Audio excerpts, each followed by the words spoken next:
Bonsoir, une petite vidéo pour corriger le TP3 sur les protéines et plus particulièrement sur le lien qu'il y a entre l'information génétique, c'est-à-dire la séquence de nucléotides, et les protéines, c'est-à-dire une séquence d'acides aminés. Donc on retrouve ici nos trois enzymes, l'enzyme A collée par l'allèle A, B par l'allèle B, O par l'allèle O, donc avec ici à chaque fois les acides aminés, premier acide aminé, ici celui qui s'appelle méthionine. On n'oublie pas de changer la graduation pour se placer en graduation acide aminé, non pas en graduation en nucléotide. Donc on demandait de comparer les enzymes, faire une comparaison simple. Donc je fais une comparaison simple et j'obtiens ici les deux enzymes comparées. Chaque fois qu'il y a un petit tiret, ça veut dire que c'est identique à la séquence de référence qui est donc ici A.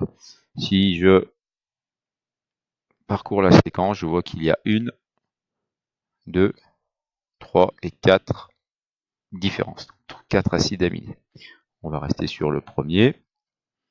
Voilà. Ensuite, pour simplifier, je vais oublier l'allélo et je vais rester sur les enzymes A et B en ouvrant cette fois-ci les allèles qui correspondent. Donc, ici l'allèle A et l'allèle B, je vais faire une comparaison par alignement, puisque c'est ce qui était demandé. Donc la comparaison par alignement, où l'on voit que, eh bien, il y a 1, 2, 3 et 4 différences. Alors pour noter la position de ces différences, ne pas oublier là encore de revenir cette fois-ci en numérotation nucléotide. Donc,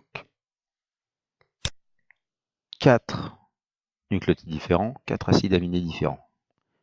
Il y a donc probablement un lien qui peut être encore prouvé par le fait que un même nombre d'acides aminés correspond au même nombre de nucléotides. Alors quel est ce lien? Alors on pouvait le faire directement là, 1062 et 353. Donc si on fait 1062 divisé par 353, on obtient 3,0 quelque chose. Donc on se doute qu'il y a un rapport de 3 que l'on peut retrouver, par exemple ici où l'acide aminé 234 est modifié. Alors pour le retrouver, c'est facile, il suffit de se remettre en numérotation nucléotide et acide aminé en même temps.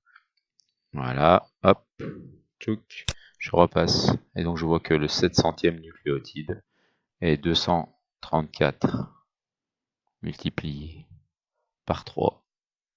On retombe sur 702. 700 à 702. Vous pouvez faire l'inverse, 700 divisé par 3 et on tombait sur 234, quelque chose. Donc c'est bien un facteur 3, ce qui veut donc dire que, d'une manière générale, c'est encadré ici en rouge, 3 nucléotides correspondent à un acide aminé. Voilà, c'est ça qu'on appelle le code génétique. Voilà, merci. Et je reviendrai sur l'allèle O plus tard.